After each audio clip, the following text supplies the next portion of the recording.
us a little bit about your history here at EAB. Okay. Kind of start from the beginning. So I was hired right out of college, right near the end of college, winter, fall of 2008. I first heard about engineered air balance kind of through my college. I went to Tri-State University, now known as Trine. Don't want to talk about that. But that is also the alma mater of Tom Schlachter. So Tom had done some outreach the previous year over, hey, we look for interns from time to time. And I literally heard about it, and there was a free, I think it was free nachos and Cokes or something like that offered. Hey, you can't beat that as a college student, right? So I came for that, listened to Tom talk, and 1 year later, my wife and I were just married. We were talking about relocating. This is fall of '08 when the world was crashing in the form of automotive industry and Sure. coming from the Midwest. So when I got with Career Services, they said, well, Texas, let's see. And the lady just, it was like it was meant to be. Sure, her eyes just got big, and she said, holy cow, Tom Schlachter, engineered air balance. So got me in touch with EAB. They were fortunately looking to hire some. So I came down in a couple of weeks for an interview, and it was just uncanny, the conversations of kind of hobbies at the time and interests with some of the leadership of the Dallas office at that time. Gotcha. So graduated, literally like the day after Christmas, rented a U-Haul. We headed south, and that was over 15 years ago. Yeah. So let's talk a little bit about, since you've been here, some of the adventures you've had. Sure. So let me think. Kind of walk us through the timeline early on, because you've had some big projects under your belt, some real accomplishments, and then you have some pretty big clients that you oversee today, right? Sure. So I started in good historic EAB fashion. It's let's see how many people we can put you with and places and experiences in the first year. And literally at the time was told, I want you to remember the good things, and all of the bad habits, just forget about those. Or maybe let that build you into a better person that you want to be on your project. Right? Okay. So a lot of little nuances of some healthcare here and there, some schools here and there, some laboratories. Got to do some out-of-state travel here and there. Some in South Texas, some out east. Had the opportunity of being part of a large project in Indianapolis. Yeah, we'll talk about that in a minute. Yeah. And the in-between was really getting involved with UT Southwest Medical Center in Dallas. So the history with UT Southwest goes back to about the start of the history of EAB. Tom and I used to debate, and when did it really start? We definitely have documents that go back to 1958. Wow. Of when we first started doing work for that client. Wow. So that's been passed down through different hands, and I'm going to say probably in the 2010 to 2011 area is when I really started to kind of lead more and more projects there, and kind of been one of my biggest babies since then. And we've added some other medical since. Personally, I oversee children's health. So it's some of the bigger hospital systems around the Dallas area. Those two clients, generally speaking, have kept many teams busy year-round. Yeah, so those are both big institutional clients that we've had for a long time. They are. UT Southwest is up to, let's call it like 18 million square feet of buildings or something like that. Yep. So it's its own city is the only way of looking at it. Sure. So let's step back, because I want to talk about the Eskenazi project. That's kind of one of our portfolio type projects that we put in here. So tell us a little bit about some of the challenges. Number one, how did we get the job to start with? And then number two, some of the challenges and I guess accolades from that project. Sure. So I was there for 6 months. The project was a little over a year. Convenient, inconvenient, however you want to look at it. We're expecting our second child shortly after the project gets started. So that was a discussion with David. He had a very early preemie child in his life, and he said, "By God, I don't want you to go through that. So when it hits this moment, I don't want you here because you don't need that stress." Sure. So sure. It was very, very good experience overall. As good as it could be being away from family for that long. But So how do you think we performed maybe differently. And then obviously there were some good things that came out of it at the end. I mean, we've picked up one of our current team members, ended up moving down off of that project. Yep. So let's just talk briefly about some of those things. We do have a lot we got to cover. Sure. You know, and touch over like the working with the local union and that sort of thing. Do you have in mind, or just roughly? But I think there were some challenges we overcame on that project related to design and schedule and stuff like that too, weren't there? There was. There was also, so the engineering team, the commissioning team was new. Yeah. On both sides. Mm-hmm. So there wasn't much of a relationship. I don't want to say there wasn't a trust. There just wasn't a relationship established yet. So there was a lot of let's go over the way we systematically do things and do why, and gain that trust or build that trust with the client. So the construction timeline was as challenging as they all seem to be now. We had a lot of man hours related to overtime and commitments trying to make sure we stayed ahead on our side. I'm trying to think of any, nothing's jumping out at me of yeah, and then we didn't get to use all of our team. I mean, you alluded to the fact that it was union job, right? It was. And we had to bring in local labor as well to work with our team, right? So this was in the transitional time. So this was literally the year that the rules of the state of Indiana changed, where it became a right-to-work state. Yep. So on the project, it was both sides. I mean, I don't want to say 50-50, but there was union shops and non-union shops. Sure. We had made an agreement with the local union at the start of the project, before that went into effect, that we would utilize local help from the local union. And once we had, I think it was more than 2 teams or something in that neighborhood, we would have a 1-to-1 representation of the local union. One of those experiences worked out fantastic. We were able to work most of the full year with a local union help. Fantastic individual. And around that time, he was kind of looking for a change in life as well. Sure. And he enjoyed the experiences with us so much that he ended up moving to Texas, to Dallas, and he is now on our commissioning side. He's a commissioning manager now, and fantastic. Very valuable member of our team. Extremely valuable. Yeah. So that was a huge, probably one of the biggest pluses of that whole project was that relationship that was built. Absolutely. Absolutely. So let's talk about, I know you've had some big projects out at UT Southwest, right? So what's the biggest one you've done in your career? So Clemens University Hospital, or known as CUH. That's the one I was thinking of. Yeah. So CUH, there was the original that was really a double V. So that we started the thermal energy plant right before I went to this Indianapolis project. So that was around 2012. We started the energy plant. Tower was under construction but not ready for us. And basically 2013, when I came back, the timing was impeccable. That it was like, great, the hospital's ready for you to get started.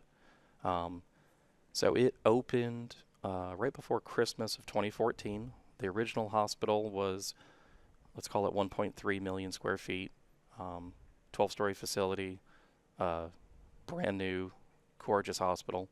And then there was a 10-year plan that for expansion that said we already know we're going to need to expand in 10 years. And I'm going to say within the 6 months of operation, that became a 5-year plan to a 3-year to you boys better start working on some drawings. So the third tower, as they called it, that added a whole nother tower, added all of the associated expansion in the energy plant and everything like that, was we started in the early design review. Of course, we had a lot of experience with that facility, with that owner, expectations, lessons learned. So we started the early part of this design review in 2017. So literally less than 3 years after the base one was opened, we're already helping do the review for the expansion and try to build off of some of those lessons learned. So that project moved into completion right in the heat of COVID. So it was really winter. It was somewhat of a phase turnover. So late 2020, early 21, in that time period was really when it was starting to open up. So total square footage then just shy of 2 million square feet. It's a huge, I'm trying to remember the exact number of, say, ORs or beds, but big hospital. It's a big hospital. So we need to say big hospital, it's a right? big hospital. And it was a big challenge on our team, but like you said, we've had a long history with that client, right? So I think it's a good segue over into what we, kind of want to talk about today. Okay. And so, why is EAB different, Okay. right? If you had to pick, and I don't have a list of the, see if you know the difference points. Oh boy. If you had to say the one thing, at least the first thing that comes to your mind that makes EAB different on the tap side, or maybe even overall as a company, right? Because some of that blends together. What do you think is the biggest thing, at least in your interactions in your career so far, that you think differentiates EAB from others in the marketplace? I'd say passion. Okay. We have a lot of passionate employees that are passionate in what they do. What they do being, whether it's spelled out or not, what's the right thing to do at the end of the day. Sure. There's a lot of guys that are very passionate about doing the right thing, regardless of what it's spelled out or what the contractual obligations are. It's what's the Yep. right thing to do. And it kind of goes hand in hand with the kind of the ownership mentality a lot of guys share of the leadership, ownership mentality, all of those key words. But at the end of the day, in my mind, it's passion. Yeah, and it's our core values, right? Mm-hmm. I mean, we at the core of everything we do is our core values, but that's led to a lot of other things, right? And so from that standpoint, I mean, I think the passion is one thing, but it manifests itself in our ownership mentality, project leadership, Yeah. thought leadership within the industry. I mean, that's one of the main reasons why we had it to begin with, right? So let's talk about thought leadership Sure. for a minute. What is thought leadership and EAB's part in the industry Sure. mean to you? So if you think leadership in general, there's a phrase, and I'm going to butcher up the exact quote of it because I think it's one of those leadership books that people reference. Of Sure. A lot of these main points, but there's one that's really stuck in my mind recently, and it's leadership starts with defining reality. Mm-hmm. Leadership ends with saying thank you. In between, leadership is being a servant, and it's that thought process, that passion, that thought process. That look, at the end of the day, we're here to do what's right. We're defining what you need as an owner. That's defining reality. In the end, we got to say thank you for being part of it. And in between, we're here to do whatever you need. Sure. We're a servant for what you need. No, I think that's great. And I think a lot of our team members truly see it that way. Yep. And that goes back to ownership mentality as well, right? Yep. We don't just see it as a contract that we've got to fulfill. We see it as truly a partnership, right? That's right. And that we want to serve our clients, and everything like that. So no, that's really good. Practical experience of EAB. What do you think? Well, number one, what does practical experience mean to you when we say that? Gosh. Practical experience like on the job sort of experience or real world applications of what we do? I think it's more of the experience of the team, right? It goes into training, it goes into the years of experience and the way that we structure our leadership and the way that we oversee projects and things like that. So I'll give you a quiz question to start it off. If we had to add all of the years of experience up of the folks that perform projects at EAB, Oh gosh. what do you think the number is? Isn't it like 1,300 years or something outrageous like that? Yeah. Last I did it, and it's been a little while, it was over 1,600 years. Okay. And we're probably a little higher than that now. Yeah. Just depends, right? But yeah, it's pretty incredible, right? It's pretty incredible. So, with that being said and that framing it, why do you think that makes us different than other teams that are out there? I mean, with that experience comes that wealth of knowledge to pick from. Sure. Right? And that's regardless of the position somebody's in, what they're doing, what they're up against, from the bottom to the top. I mean, there's always somebody to bounce off your idea, your concern, your frustration, whatever it is with you. Yep. At every level that I've had at EAB, that's happened. Literally last week, I had somebody next door that was another senior project manager, Yep. and he came in hot. You could tell that he was frustrated, and he said, "This is an email I got. I'm about to email him back." And I immediately thought of Glenn Varner and the way he used to handle it when I was at the exact same conversation. I said, "Here's the email I'm going to send back. What do you think?" And he didn't even look at it. He slid it over and he said, "Why don't you sit down for a minute and we're going to talk about conflict resolution before you send that email." And I said, "You want to read it?" And he said, "I really don't." I see it's a lot of writing. It's too much for an email. You just sound frustrated. I didn't even read it yet. So he said, you're not going to send that.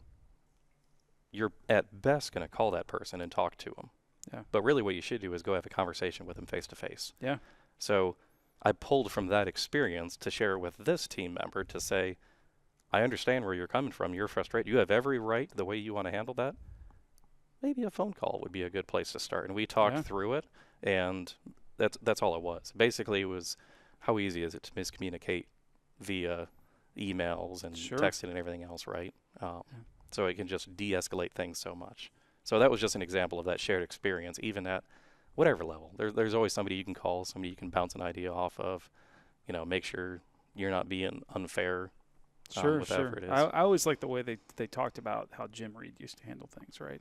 I didn't know Jim that well. I was very fortunate to meet him a few times. You guys got to work with him maybe a little bit more than I did. But, I always heard that when Jim encountered a problem that was somebody else's problem, Jim never said, hey, that was your problem. Why'd you mess up, right? I mean, that was not Jim. Right. Jim always came at it from a standpoint of, hey, can you help us? And in turn, he would lead them to see that there was a problem, and then in turn lead them to a solution without making them feel like they messed something up, right, in one of those situations. And so that's always been something, I've always tried to do that. I probably don't do it near as well as Jim does, right? We all strive to be half as humble as Jim was. That gentleman was pretty special individual, right? Yeah. Yeah. But, I think going back to that, though, it still goes back to that servant attitude. Yep. And the way that we need to take care of our clients and the teams and try and lift everybody up. Doesn't really matter the situation, things like that on the projects, right? So I think that's definitely part of ownership mentality as well as just our core value of teamwork, whether it's our team or other teams, right? Right. So, but everybody's always said, if you came to Jim with a problem, he'd usually say, there was like 3 ways he presented it. He said, do you want me to listen? Do you want me to listen and agree with you, or do you want me to listen and offer some feedback? And I've often thought that way, because there's times that somebody will come to you, maybe it's a spouse, maybe it's a team member, all that, and everybody's not looking at you to solve their problem every time, right? Yeah. Sometimes they just need somebody to talk to. Yeah, they just need a vent. They just need a vent. Sometimes they need to vent, and they just need you to acknowledge they're thinking about it the right way. Other times, they don't know where to turn. And they're actually looking for that. And he had a way of establishing that in the beginning. So it isn't immediately when somebody sits down and you start offering your opinion that may not be desired. Sure. So absolutely. That's definitely been helpful in spouse relationships. Yeah, we won't talk about that here, right? All right. I'm